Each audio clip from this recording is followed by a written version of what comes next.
ಸ್ನೇಹಿತರೆ ನಮಸ್ಕಾರ, welcome to ಶಿಲ್ಪ ಹೇರ್ಕಂಡ್ ವ್ಲಾಗ್ಸ್ಗೆ. ಎಲ್ಲರೂ ಹೇಗಿದ್ದೀರಾ? ನಾನು ಕೂಡ ಸೂಪರ್ ಆಗಿದ್ದೀನಿ. ಇದ್ರದ್ದು ಕಟ್ಟಿಂಗು ಹಾಕಿದ್ದೀನಿ ಸ್ನೇಹಿತರೆ. ಇದ್ರದ್ದು ಕಟ್ಟಿಂಗ್ ಈಗ ತೋರಿಸ್ತೀನಿ ನಾನು. ಇದ್ರದ್ದು ನೋಡ್ತಾ ಇರ್ಬೋದು, ಸಿಂಗಲ್ ಬ್ಲೌಸು. ಇದು 38 ಇದೆ ಸುತ್ತಿರುತ್ತೆ ಬ್ಲೌಸು. ಇಲ್ಲಿ ನೋಡ್ತಾ ಇರ್ಬೋದು, ಆರ್ಮೋಲ್ ಆಗಿರ್ಬೋದು, sleeves shape, sleeves cutting, armhole shape ಮತ್ತು ಇಡೀ ಬ್ಲೌಸು ಕಟ್ಟಿಂಗನ್ನು ತೋರಿಸ್ತಿದ್ದೀನಿ. ಇದಾಗ ಒಂದು ವಿಡಿಯೋದಲ್ಲಿ ನೋಡ್ಕೊಂಡು ಬನ್ನಿ ಯಾವ ರೀತಿ ಮಾಡಿದ್ದೀನಿ ಅಂತ. 5 ಬ್ಲೌಸ್ ಕಟ್ ಮಾಡ್ಕೊಂಡಿದ್ದೆ. ಇವಾಗ 2 ಬ್ಲೌಸ್ ಸ್ಟಿಚಿಂಗನ್ನು ಮಾಡಿದ್ದೀನಿ.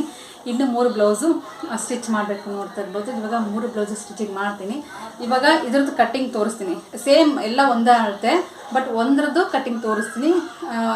ಇದು ಕೂಡ ಸ್ಟಿಚಿಂಗ್ ಆಗಿದೆ. ನಾನು ಥ್ರೆಡ್ ಪೈಪಿಂಗ್ ಎಲ್ಲ ಕೊಟ್ಟು ಸ್ಟಿಚಿಂಗನ್ನು ಮಾಡ್ತೀನಿ. ನೋಡ್ತಾ ಇರ್ಬೋದು, ಫ್ರಂಟು ಬ್ಯಾಕು. ಇದು ಸಿಂಗಲ್ ಬ್ಲೌಸ್ ಆಗಿರೋದ್ರಿಂದ ಈ ರೀತಿ ತೋರಿಸ್ತಾ ಇದ್ದೀನಿ. ಯಾಕಂದರೆ ಶೋಲ್ಡರ್ ಡ್ರಾಪು ಆಗ್ತಾ ಇರುತ್ತಲ್ವ, ಯಾವ ರೀತಿ ಕಟ್ಟಿಂಗನ್ನು ಮಾಡ್ಕೋಬೇಕು, ಫ್ರಂಟಲ್ಲಿ ಯಾವ ರೀತಿ ಕಟ್ಟಿಂಗ್ ಮಾಡ್ಕೋಬೇಕು, ಎಲ್ಲಿ ಚೇಂಜಸ್ ಮಾಡ್ಕೋಬೇಕು ಅಂತ ತೋರಿಸ್ತೀನಿ ನಾನು. ಬನ್ನಿ ನೋಡ್ಕೊಂಬರೋಣ.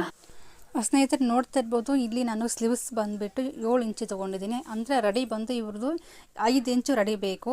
7 ಇಂಚು ತೊಗೊಂಡ್ರೆ ನನಗೆ ಕೆಳಗಡೆ 1.5 ಇಂಚು ಮತ್ತು ಮೇಲೆ 1/2 ಇಂಚು ನಮಗೆ ಶೋಲ್ಡ್ರ್ ಹತ್ರ ಬೇಕಲ್ವ ಸ್ಟಿಚಿಂಗ್ ಮಾಡಲಿಕ್ಕೆ. ಕರೆಕ್ಟಾಗಿ 7 ಇಂಚನ್ನು ತೊಗೊಂಡಿದ್ದೀನಿ. ಮತ್ತು ಡೌನಿಂಗ್ ಬಂದು 2.5 ಇಂಚಿಗೆ ಡೌನಿಂಗ್ ತೊಗೊಂಡಿದ್ದೀನಿ. 5 ಇಂಚು ಸ್ಲೀವ್ಸ್ಗೆ 2.5 ಇಂಚು ಡೌನಿಂಗ್ ತೊಗೊಂಡ್ರೆ ತುಂಬ ಚೆನ್ನಾಗಿ ಬರುತ್ತೆ. ಅದಕ್ಕೋಸ್ಕರ ಇಲ್ಲಿ 2.5 ಇಂಚು ಡೌನಿಂಗ್ ತೊಗೊಂಡು ಈ ರೀತಿ 2 ಇಂಚಿಂದ ನಾನು ಯಾವುದೇ ರೀತಿ ಶೇಪ್ ತೆಗಿಬಾರ್ದು. ಶೇಪ್ ತೆಗೆದ್ರೆ ಚೆನ್ನಾಗಿ ಬರೋಲ್ಲ. ಅದಕ್ಕೋಸ್ಕರ ಈ ರೀತಿ ತೊಗೊಂಡು ಈ ಒಂದು ಶೇಪನ್ನು ಕೊಟ್ಟಿದ್ದೀನಿ. ಈ ರೀತಿ ಮಾರ್ಕ್ ಮಾಡಿ ಕಟಿಂಗ್ ಮಾಡೋದ್ರಿಂದ ತುಂಬ ಚೆನ್ನಾಗಿ ಬರುತ್ತೆ. ಇದನ್ನು ಟ್ರೈ ಮಾಡಿ.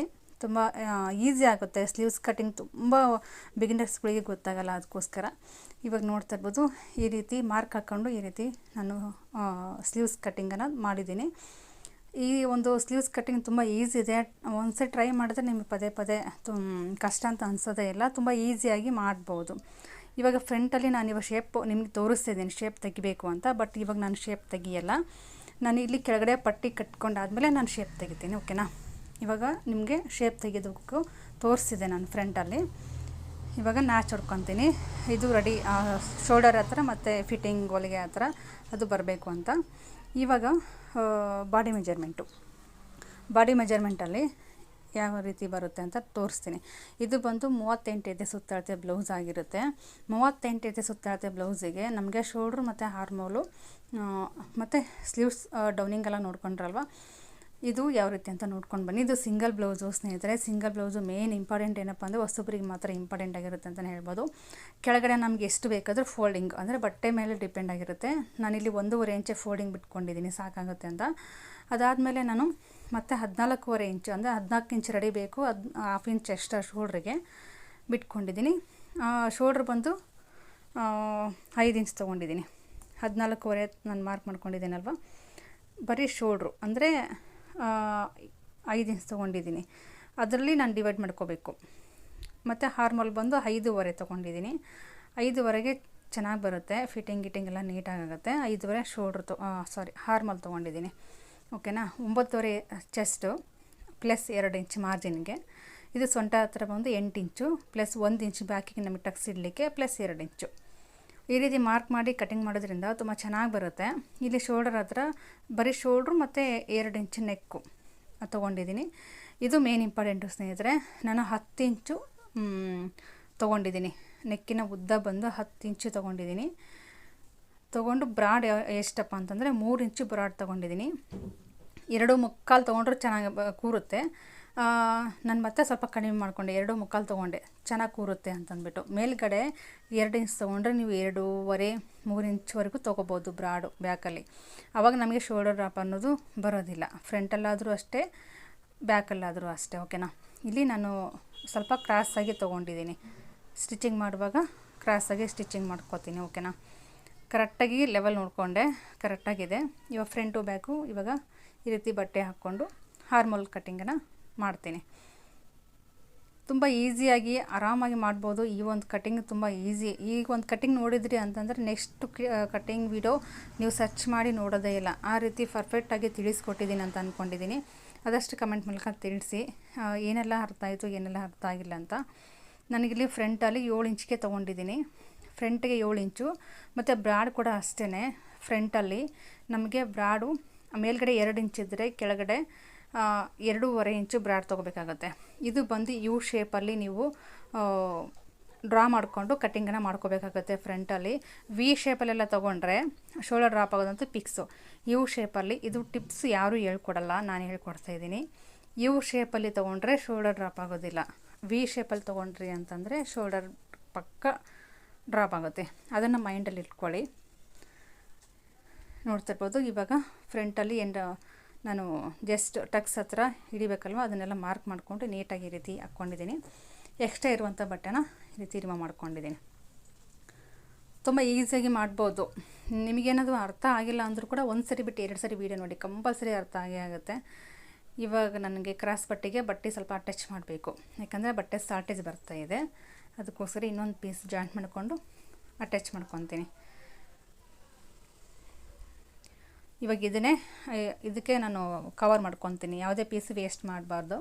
ಬಟ್ಟೆ ಶಾರ್ಟೇಜ್ ಇತ್ತು ಅಂದರೆ ನೋಡ್ಕೋಬೇಕಾಗುತ್ತೆ. ಇದು ಉಕ್ಸ್ ಪಟ್ಟಿ ಮತ್ತು ಕಾಜಾ ಪಟ್ಟಿಗೆ ನನಗೆ ಸಿಗುತ್ತೆ. ಉಕ್ಸ್ ಪಟ್ಟಿ ಮತ್ತು ಕಾಜಾ ಪಟ್ಟಿಗೆ ದೊಡ್ಡದು, ಕಾಜಾ ಪಟ್ಟಿ ಚಿಕ್ಕದು ಉಕ್ಸ್ ಪಟ್ಟಿಗೆ ಸರಿ ಹೋಗುತ್ತೆ. ಇವಾಗ ಕ್ರಾಸ್ ಆಗಿರುವಂಥ ಬಟ್ಟೆ ಕಡೆ ನೋಡಿಕೊಂಡು ಈ ರೀತಿ ಪೈಪಿಂಗಿಗೆ ಮಾಡ್ಕೊತಾ ಇದ್ದೀನಿ. 1 ಇಂಚ್ ಅಗಲದ ಒಂದು ಪೈಪಿಂಗಿಗೆ ಸಾಕಾಗುತ್ತೆ, ಆರಾಮಾಗುತ್ತೆ. 1 ಇಂಚ್ ಆದರೆ ಒಂದು ಕಾಲಾದರೆ ಆರಾಮಾಗುತ್ತೆ. 1.5 ಇಂಚ್ ಆದರೆ ದೊಡ್ಡದಾಗುತ್ತೆ ಮತ್ತು ಟರ್ನ್ ಆಗೋ ಚಾನ್ಸ್ ಇರುತ್ತೆ ಪೈಪಿಂಗ್ ಮಾಡಿದಾಗ. ಈ ಪೀಸ್ ಸಾಕಾಗುತ್ತೆ, ಆರಾಮಾಗಿ ಆಗುತ್ತೆ. ಓಕೆನಾ, ಅಷ್ಟು ಪೀಸನ್ನು ಪೈಪಿಂಗಿಗೆ ಇಟ್ಕೊಂಡಿದ್ದೀನಿ. ನೋಡಿದ್ರಲ್ವಾ ಎಷ್ಟು ಸರಳವಾಗಿ ತುಂಬ ಈಸಿಯಾಗಿ ಮಾಡ್ಕೋಬೋದು ಅಂತ. ನಮಗಿಲ್ಲಿ ಮ್ಯಾಚ್ ಮಾಡೋದು ಯಾವ ರೀತಿಯಪ್ಪ ಅಂತಂದರೆ ತೋರಿಸ್ತೀನಿ. ಆರ್ಮೋಲ್ ಕಟ್ಟಿಂಗು ಮತ್ತು ಸ್ಲೀವ್ಸ್ ಕಟ್ಟಿಂಗು ಸೇಮ್ ಬರಬೇಕು. ಓಕೆನಾ, ಇಲ್ಲಿ ನೋಡ್ತಾ ಇರ್ಬೋದು. ನಾನಿಲ್ಲಿ ಚೆಕ್ ಮಾಡ್ಕೊತೀನಿ ಅದನ್ನು ಕೂಡ. ಇಲ್ಲ ಅಂತಂದರೆ ಕಷ್ಟ ಆಗುತ್ತೆ. ಮ್ಯಾಚ್ ಆಗಿಲ್ಲ ಅಂತಂದರೆ ನಾವು ಫಿಟ್ಟಿಂಗ್ ಮಾಡುವಾಗ ವೇರಿಯೇಷನ್ ಬಂದುಬಿಡುತ್ತೆ. ಓಕೆನಾ,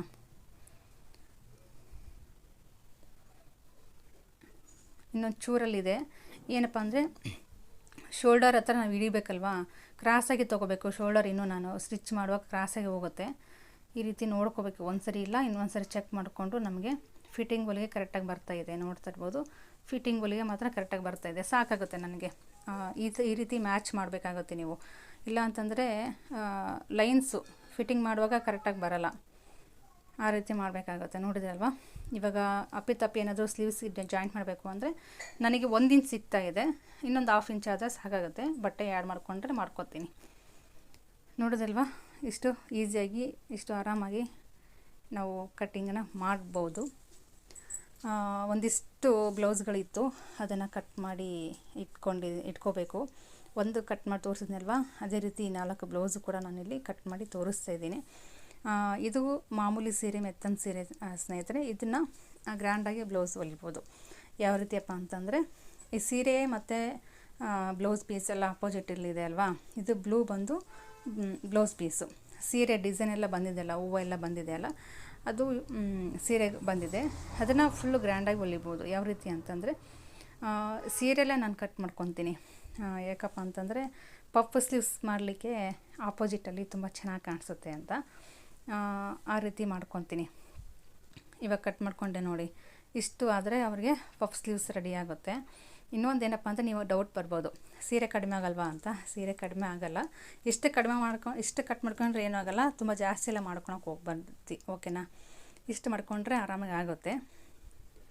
ಮ್ಯಾಚ್ ಮಾಡಿ ಹೊಲಿಬೇಕಂದ್ರೆ ಏನಾದರೂ ಪ್ರಯತ್ನ ಮಾಡಲೇಬೇಕಲ್ವಾ. ಹಾಗಾಗಿ ಈ ಪೀಸ್ ಕೂಡ ಅಷ್ಟೇ. ಇದು ಲೈನಿಂಗು ಅಲ್ಲ, ವಿತೌಟ್ ಲೈನಿಂಗು. ಇದನ್ನು ಸೇಮ್ ಮೆಜರ್ಮೆಂಟು ಅಷ್ಟೂ ಈ ರೀತಿ ಕಟ್ ಮಾಡಿ ಇಟ್ಕೊಂಡಿದ್ದೀನಿ. ನೋಡ್ತಾ ಇರ್ಬೋದು, ಅಷ್ಟು ಸ್ಟಿಚಿಂಗ್ ಆಗಬೇಕು. ಅದು ಬ್ಲೂದು ನನ್ನ ಲೈನಿಂಗ್ ಸೆಟ್ ಆಗಿಲ್ಲ, ಅದಕ್ಕೆ ಹಂಗೆ ಬಿಟ್ಟಿದ್ದೀನಿ. ಲೈನಿಂಗು ನೋಡಿಕೊಂಡು ಸ್ಟಿಚಿಂಗನ್ನು ಮಾಡಬೇಕಾಗತ್ತೆ ಸ್ನೇಹಿತರೆ. ನೋಡಿದಲ್ವಾ ಎಷ್ಟು ಈಸಿಯಾಗಿ ಆರಾಮಾಗಿ ಮಾಡ್ಬೋದು ಅಂತ. ಯಾರಿಗೆಲ್ಲ ಇಷ್ಟ ಆಯಿತು ಹಂಗೆ ಲೈಕ್ ಮಾಡಿ, ಶೇರ್ ಮಾಡಿ, ಆದಷ್ಟು ಸಬ್ ಮಾಡಿಕೊಂಡು ನನ್ನ ಒಂದು ಚಾನಲ್ಗೆ